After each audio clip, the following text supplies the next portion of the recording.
Staying in. All up. Man, y'all already know what time it is. You are now tuned in with your guy, Joe T. D. Johns. And this is two grown men having a conversation. Got him. Look at that. I was ready. I was already edited in my head. Yes, sir. And man, I really want to get straight to it, man. There's been a lot of things going on in the media, but one thing that's on fire right now is the Carmelo Anthony and Austin Metcalf. Right. And not just them, not just that conversation. The plot has thickened because of Judge Angela Tucker. I seen something on Twitter 2 days ago. His bond was dropped. I think it was $750,000 to $250,000. Wow. Okay. And just so happened, Angela Tucker is woman of color. Sure. Black lady. Education, you gotta go to school to do that. And now I seen it was a white extremist. Okay. Who posted it and basically said she was wrong. And basically she dropped the bond based on because he's the same color as her. He was basically trying to say that any other judge, I'm guessing he meaning who wasn't black, wouldn't have dropped the bond because of the case. Now, I don't know if this white extremist was aware of the circumstances on the case or what happened, if he had all the details, or was he just saying that based on continuing to divide us as a people? Sure. And then when I went through the comments, it got crazy because I saw a lot of white people sticking to it was wrong. So I would like to talk about that first. Us as black people. With the son that aged me. Yeah. Educated. Yeah. Being a part of the system. Mm-hmm. When we do something she done something that was lawfully within what it is that she do. Mm-hmm. Within her power. And she taking heat based on because she's a black woman. Mm-hmm. How you feel about that? Trying to figure if I'm going out the window right now. Yeah, let's go out the window. So look, so with my full chest, because that happens often with people that have a some compassion for other people that look like them. And I don't have the stats to actually like put percentages to how often it happens, but I'm certain that white judges do that for white defendants. I think I also heard, and I'm not as up to date on the story because you mentioning that is news to me, but I did see something in my timeline about people like that was I guess a GoFundMe or an attempt to raise money for his bond, and I saw the dichotomy of that, the blacks and the whites. And one person, I wish I had the source so I could give him credit, but it was a good discussion about comparing this situation to other situations where white extremists have money raised. And I wish I could, I'm gonna call some names before the end of it. I'm blanking right now, but there's some very high profile situations where the defendant was white, the victim was black, and then there was an outpouring of support. Was George Zimmerman one? That's one of them. I was trying to get to that one, but it was a few of them. And he pulled that out. The person that was in that conversation pulled it out, and I was like, well, so the reality is we want leniency when we want leniency. And that went back to another conversation that we had before about like what happens with the law when somebody that you love is in a situation. So, but to circle the block. So, I mean, if she did that, I understand that other people feel how they feel, but if she didn't break any laws and it was completely within her discretion and it's consistent with what has happened in other situations, there's precedence for it. It's how the ball bounced. Right. I think it's BS. I'm gonna be 100 with you. Clearly, we know racism still exists. Sure. It's not as they kind of hide it because a lot of white people still know that our culture is very important. especially when it comes to the economy, when sure. it comes to influence, when it comes to these things. You love to be a part of that part of us. Yeah. You're not as sympathetic. A lot of white people are not sympathetic to our situations like this. Yeah. When they happen. Nobody's sitting around acting as if we're applauding to someone lost their life. Correct. In this situation. That ain't what it's about. Correct. And in this conversation, white people make these situations about race before we do. Yeah. Of course, due to our pain and hurt in history, because another conversation has started about us coming together, having unity in a situation like this. Man, ain't we unapologetic about that. Yeah. Because of the circumstances, more and more, man, y'all look, I don't cuss, you know what I'm saying? Because this is one of them, because it was like, when something with people of color happened, the news broadcast all of the bad. Yeah. Instantly. Mugshots. Yeah. Holding guns, flashing money. Yeah. Criminal record. I'm talking about, and they find it so fast. Yeah. In this situation, off the top, they started showing pictures of Carmelo Anthony having a gun in his hand. It was other pictures of the white kid, Austin Metcalf, having guns in his hand. And I seen shout out to my guy it'll come back to me in just a minute. But he was talking about the comparison of the picture.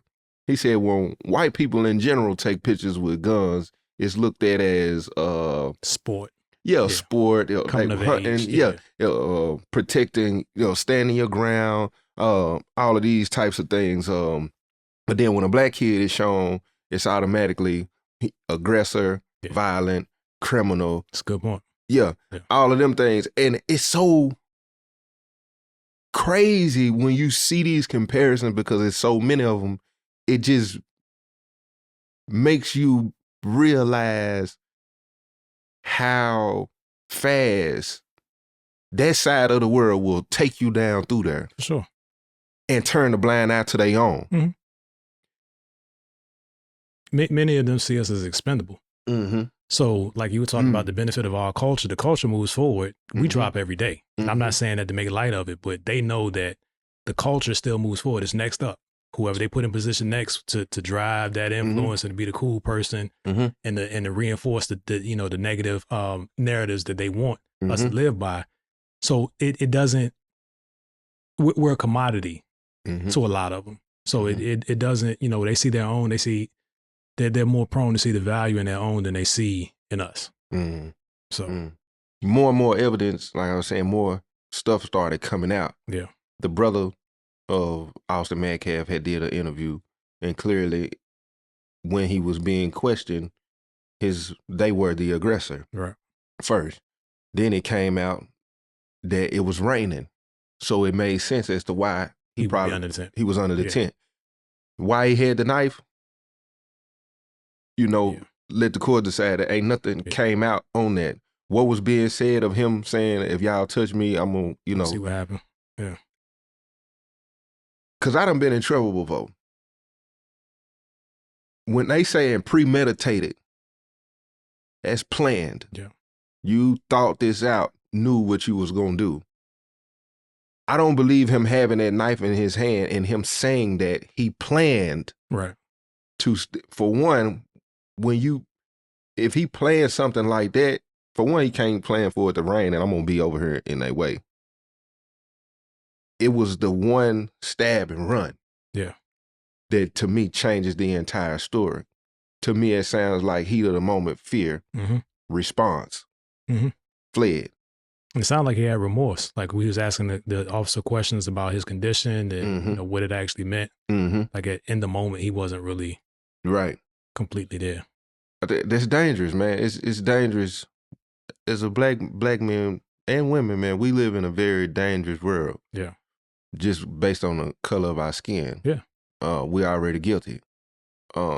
You can't even really explain yourself, and then the court system and how the laws are put was also built against us. It's just over time they make it look like they've got better with being just. And that's just not true either. Yeah. That's just not true. You in trouble. And I'm thankful that GoFundMe filed for cutting it off. They cut off the funds. Oh, for real.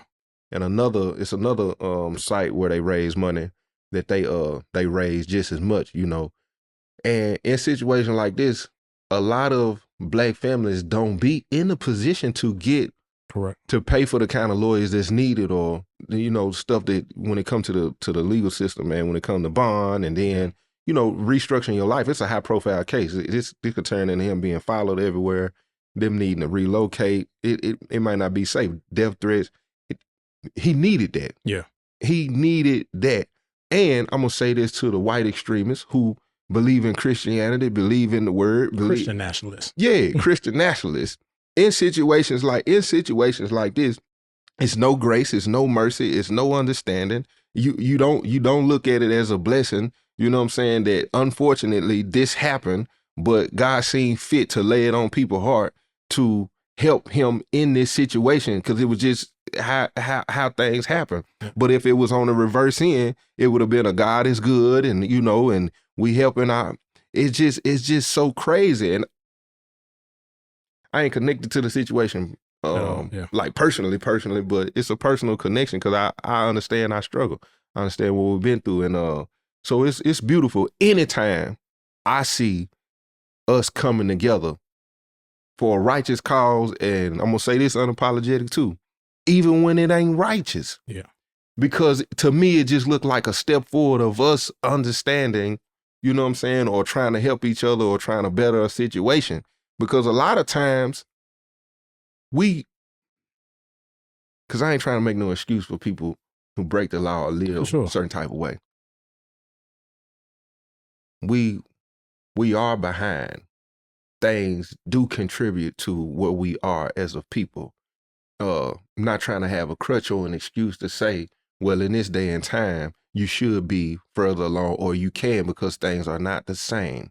I do understand mindset that trickles down from people who never got the education, who never understood, who never had people around them that can show them different. So for a lot of people who think Black people just still using an excuse, you have to think about the things that was trickled down over generations. So over time, you still kind of getting the same trauma responses because nobody ever got to the place, and you never had nobody. Just a commercial break me real quick, please. I'm reading a book right now called The Richest Man in Babylon. Mm-hmm. And in the book, they basically going on this journey to figure out wealth. Mm-hmm. And the two men basically said that how can one get to a place to know someone or understand something if they have not acquired the information? Yeah, not exposed to it. You got to go seek it out and get it. Yep. Went through all of this hell. Nobody never had nobody go to ask how to get in a better situation. And it's just, so that's what I was trying to say. Some of us ain't never had nobody to go to. Yeah. I didn't. Literally still figuring this out as I go. So, man, I'm sympathetic to it because I share that. Yeah. Yeah. So even you said whether it's a righteous cause or unrighteous cause, I think the funding was a righteous cause, not the action that led to it. So I want to be clear about that. The reality is we want our people to fare under the process, the due process of law like others. Facts. And it's a very well-known fact that money drives how well you're represented and what your chances are of being treated fairly. Facts. So I love to see it from that perspective. Again, not as an excuse or as a bailout, because he's still going to have to deal with the consequences of his actions. I just want to, my concern is making sure that he is understood and they charge him for where he is in life mentally and what expectations and what responsibility he has for his actions. It's common that we get made examples of just to be poster children because the system can do that. Yeah. So when you don't have the resources, I know it doesn't shake out as fair. Right.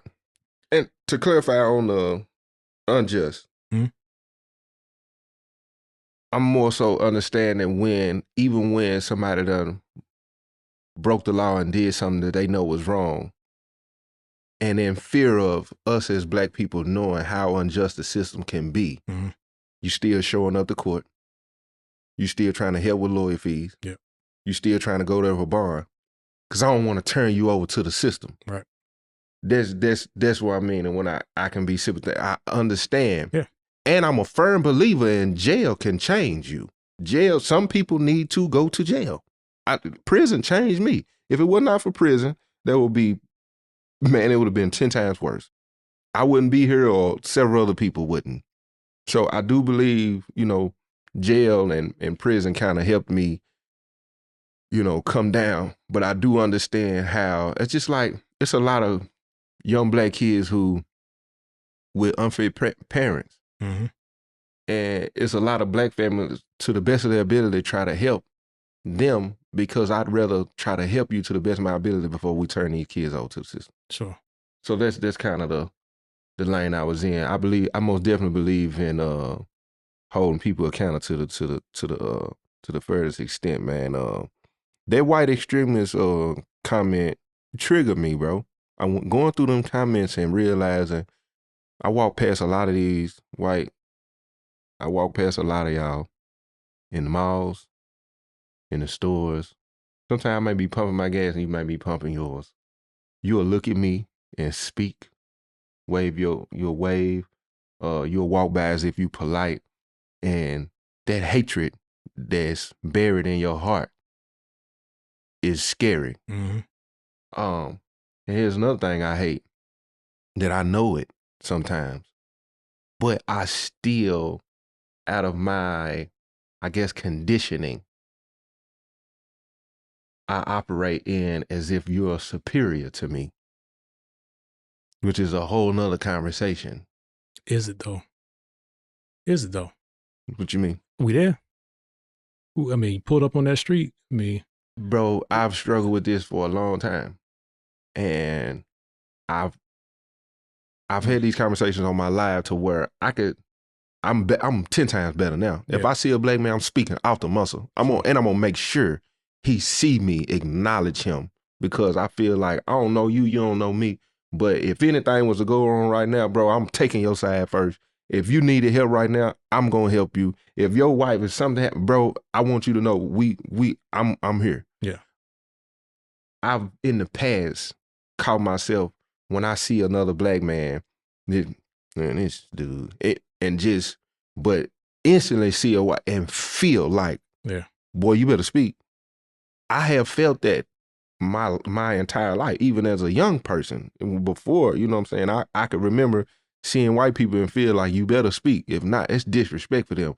But then see a black man and judge him based on his shoes or what he wearing and, all these other things. But I could see a white man in sandals and with his family, they got a nice wedding ring and just feel like, how y'all doing? And like they deserve a different level of respect. I hated that about me, bro.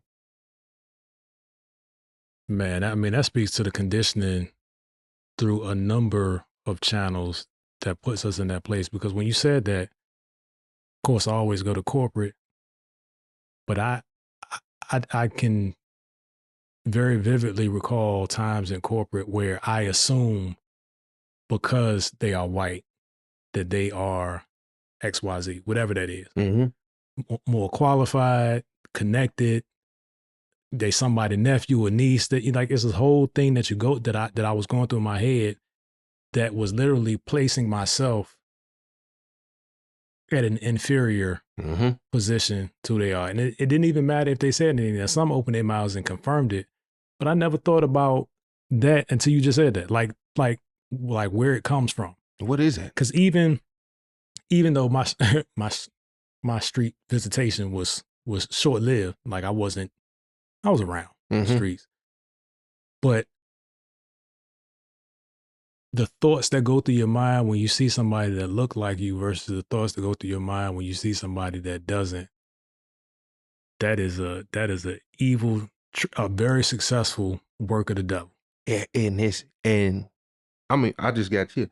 It hurts me, bro, I mean this from the bottom of my heart.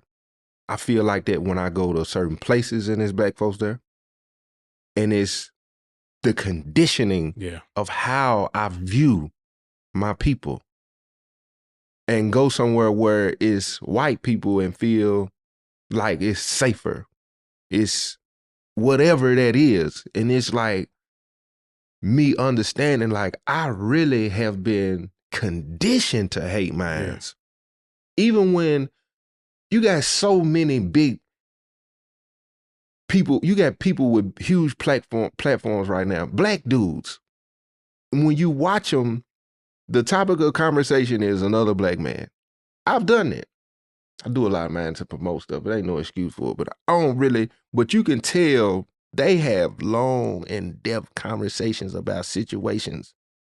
You ain't done no research on white people who've done even worse. And I ain't saying like a tit for tat. I'm saying, but it's things going on we don't cover so we can start taking the blinders off our eyes to be more unified. The mob back then, because we have an obsession with the mob, gangster lifestyle. The mob was going to protect their own at all costs. Even when it come to the snitching stuff, when it came to stuff like that, a lot of them was cool with that, keeping it within the family when it came to overcoming other territories or other families. And it was like basically a chess. It was chess, not checkers. Yeah. In ours, something can happen regardless of what it is. It ain't about helping getting this person rehabilitated. It's dragging them further on to hell. We handing them over to what we already know, a system that's not designed to help us. And then not only that, we're going to torture your mind. It's a different form of, it's a modern day slavery, bro. They ain't even got to do the work no more. We doing it. Trapped in our thoughts about what we think about each other. I'm gonna throw something else out there because it was interesting to me that I had to hear it 2 times. Mm-hmm. Are you familiar with Phillip Mitchell, the pastor, 2819 church? I am. Black dude. He like, I don't know how long he's been preaching or in the word of serving, but recently he's hit that rocket ship that happens, right? And at some point the hate comes. So the most recent comments that he made that garnered a whole lot of backlash in our community in different environments, Christian community, entertainment, music. Well, he was saying, most of the clips you hear starts with him saying, we got to stop blaming white cops for killing our black children. And immediately that triggers a whole lot of things because when I heard it without context, I was like, where you going? Where's he going with this, right? He was talking about from a biblical perspective of how we're called to respect authority, render unto Caesar what is Caesar's, be law-abiding citizens and things of that nature. And he was saying, we got to stop teaching our children to buck against authority, to rebel against authority. And we have a problem that can be overcome if we were teaching our children the right things in the home. And I see your mind. Yeah, exactly. I see your mind going because I like, again, when I listen to the full context, when he got to the biblical references of what is required of us, I still think there was a gap left of context in terms of what the world is today. He was suggesting, and this is my liberty with it as not as a reporter, but as an opinion that's made public, that the problem is ours, not necessarily a problem of the law. And then he talked about his experiences. He's from, I think he's from Queens, and he grew up in the streets, and he had issues and he had challenges, and he's had run-ins with the law. I seen it. But still, he feels this way. And then I started thinking like, man, my run-ins with the law haven't been oppressive to that nature. Like I've never been beat. I've never been slammed or, scraped up against the ground. And then when I think about the times when I have been in those situations, the most life flashing before my eyes situations I've been in, somebody that looked like me was standing across from me with a gun. Mm-hmm. pointed or shooting at my car. Mm-hmm. And it made me wonder, because he brought it home saying that even though I've had those experiences, I can't make that the whole of everybody that looks like that. Mm-hmm. What's your thoughts, man? Somebody that's been engaged with the law, seen it from the other side, and I'd imagine no matter how you arrive in the penitentiary, the conditions may not warrant the treatment, or the treatment may not be warranted, but because you're there, you're treated a certain way. I'm going to start with Pastor Phillip Mitchell. Yeah. I respect him. Me too, for the record.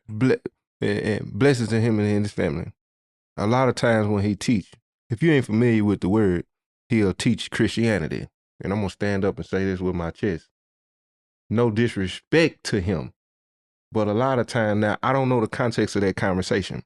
But when I hear things like that, my question to him as a believer first, right, and then a black man, because we know Yeshua, who we know as Jesus the Christ, was a person of color. And in his ministry, he did at times when he said, I only came for the house of Israel. He was at that point pouring into his people. Not saying he didn't care about other people, because we saw that he blessed people. We saw through their faith that he still done, what he was sent to do.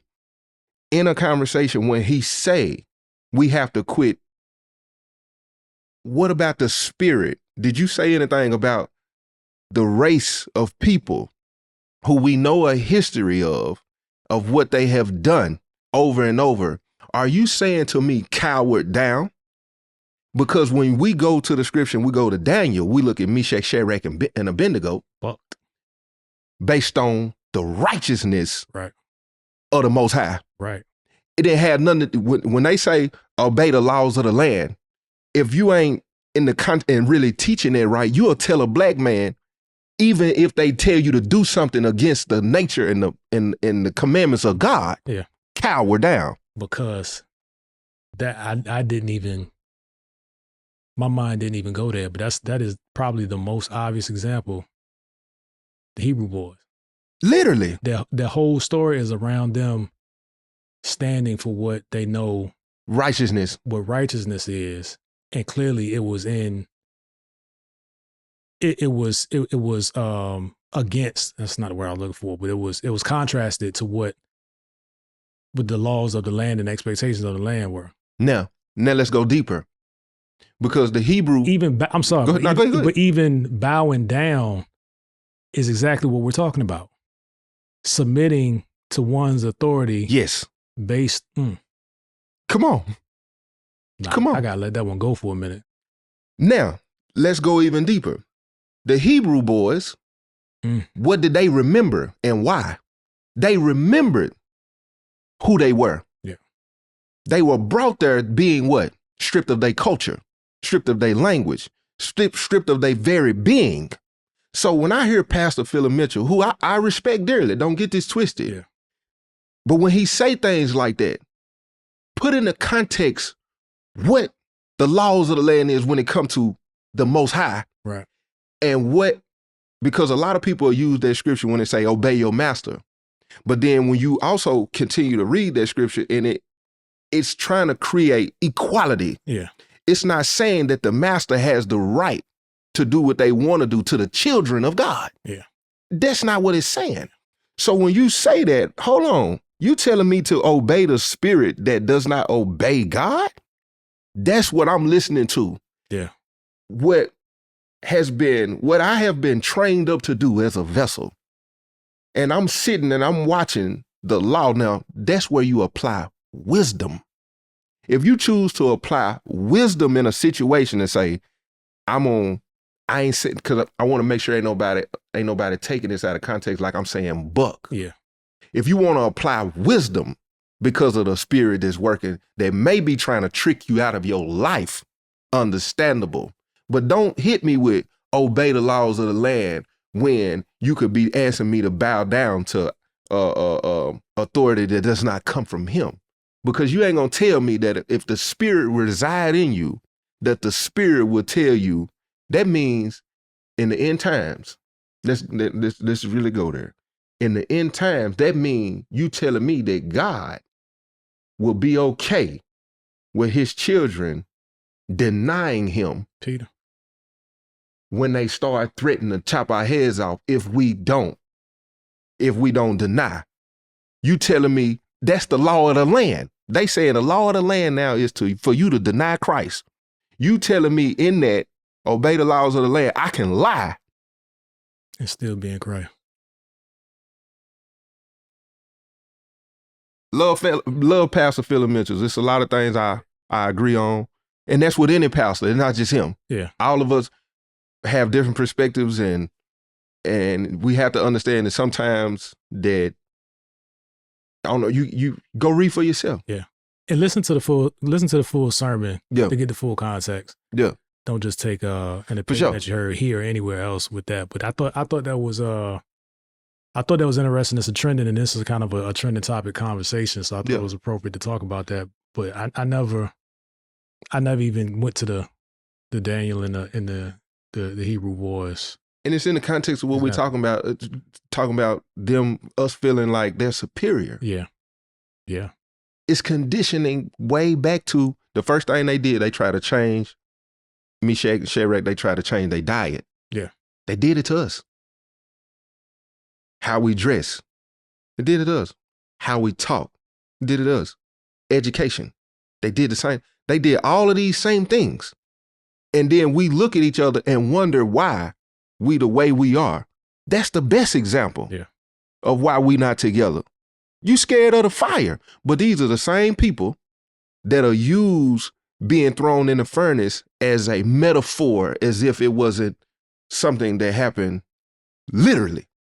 You cool with saying your finances is you are in a furnace. Meshach and them was really in a furnace based on righteousness of God. Yeah. A lot of us won't even get to the furnace because you will deny because of fear of bowing down to whatever it is. You ain't even making it to the furnace for real. You just disobedient. So many people will say, well, this is it's a furnace. You cannot compare that kind of faith in this day and time to a literal situation versus you trying to make it like a punch bar in a song. That's my opinion, though, because we don't have that kind of. And people will say, well, that's what they use for stories in the Bible. You know, David threw a rock and took down, and this might be your Goliath. He listen. Half of the believers in the church right now, we do not have that kind of faith, because you will bow down or you'll give out. You will be scared. You will be fearful for whatever that is, and it's all gonna go back to we have been stripped. And I'm gonna stand on this too. When it comes to the tribes, I ain't saying everybody else can't have salvation. I'm saying, but who we are, we don't know. So, bow down. That's the scripture. If you want to go read it, for anybody who want to argue with me when it comes to Pastor Phillips, like I said, I respect a lot of things he said. But if you go read the scripture and seek the spirit, you will see the Most High ain't finna tell you to obey something that's contrary to his character and who he is. Yeah. Man, that made me think about conversations I'm having with my son, because I always tell him the goal is to make it home. Mm-hmm. But clearly it needs to be a little bit more in-depth of a conversation in terms of what all of that means. Mm-hmm. Because I don't want him denying Christ to get home. That's not the conversation. We're getting heavy. But I need him to understand what it is to be of Christ. Bold, not stupid. Bold, not stupid. Bold, not scary. Yeah. Courageous, not. Yeah. It's a whole lot of mixed messaging, man, and I'm keeping it personal in my house. I know we haven't had enough of the right conversations, because oftentimes those conversations are inspired by an event that's negative. This happened because of that. Next time, blah blah blah. Or if the person, like if I had a significant event with police authority being abused, then it'd probably be more in front of mine. But there's nothing that is absolving my son or my daughters of running into that kind of behavior. Mm-hmm. Mm-hmm. It's a scary world as a parent, man. Every day I find something new and alarming. And sometimes my mind goes into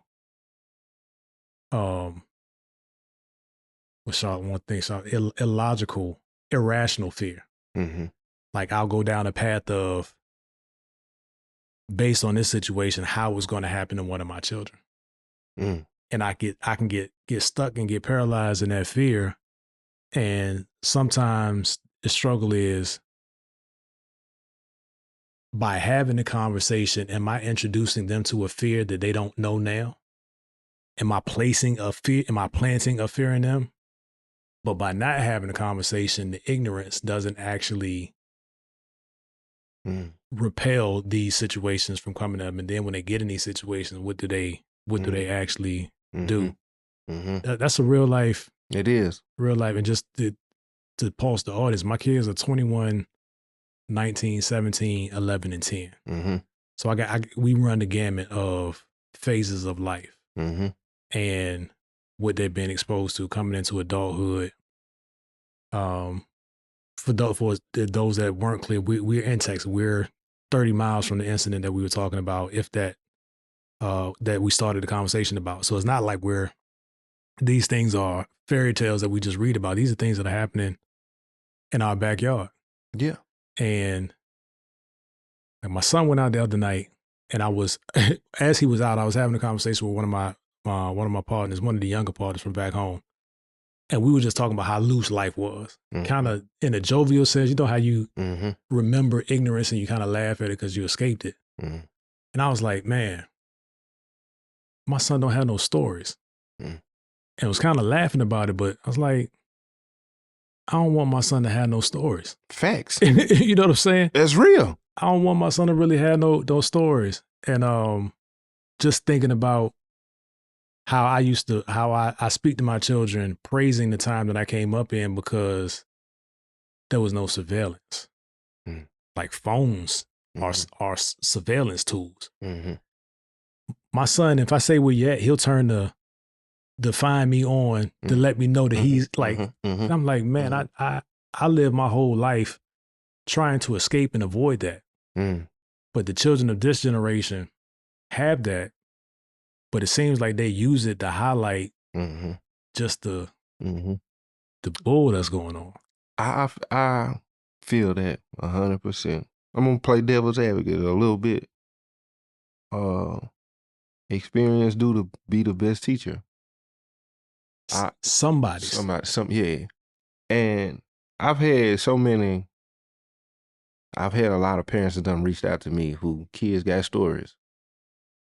And they always say things like, and I'm speaking, a lot of time when people give information, it's based on their filter.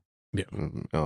And I always tell them, trust their process, because you can try to protect them, but as much as you can, on where your heart is at, and you caring about them, and God could literally have a different plan based on some experience they may need. And that's hard to swallow. Because when I look at my mama, she disciplined us. She hovered. If I had to be 100%, my mama, she may not have been affectionate. She may not have had the words a lot. But when it came to parenting, yeah, she was on it. And still, yeah, and it don't have to be those kinds of stories, because where most of our minds going. It's still, sometimes the journey is 90% his and 10% parent, if I can put it that way, the best of my, so sometimes it's just, that's just part of the journey, man. I believe he can bring you out of anything and make a testimony of it. For sure.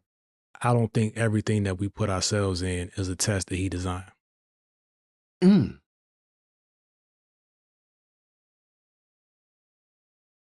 if I know not to go over, and it's something, and sometimes I get to arguing with myself, the different sides of my brain, because he knows the beginning. He knew us before we were formed. Facts. He knows the beginning from the end, so he knows how it's going to turn out. So, what'd you say, commercial break? Can you imagine? Can you imagine, for those that believe, what it's like to actually be God and know and feel everything that's going on? Man. I don't want that. Oh no. That's not a burden that I want. And I think sometimes people take that for granted that well, he knew it was gonna happen. Mm-hmm. Yeah. Mm-hmm. And I'm sure he's been in agony since. Mm-hmm. Or is he, because he knows how it's gonna turn? Like, I got two great examples for you. It's but yeah, but let me. I got to. I'll go. I agree with you. I agree that sometimes it's choice. Sure. We know that from the beginning. There was choice. Yeah. He still intervened, readjusted to put us back in position. A few times. There was choice. So yeah, you're right. Joseph. He knew though. Before. I mean, his daddy gonna send him. It's his brothers. Yeah. It wasn't by choice he wanted to go into the pit. Sure. Sold into slavery. In prison. Mm-hmm. It was a part of the journey that kind of molded him as we go.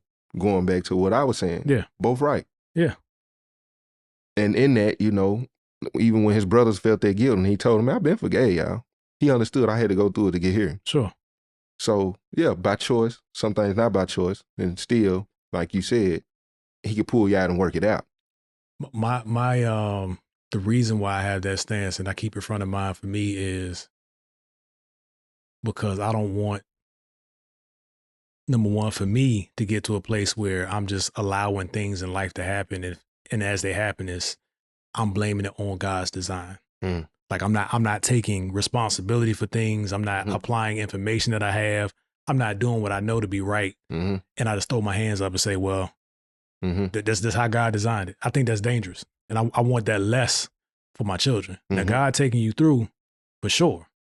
Like even when you've learned that your choices were in error and you're still down that path of correction, that part of it I understand, because I feel like that's where I am in my life right now. And I'm not going to rehash it for all, that you've been listening to this podcast.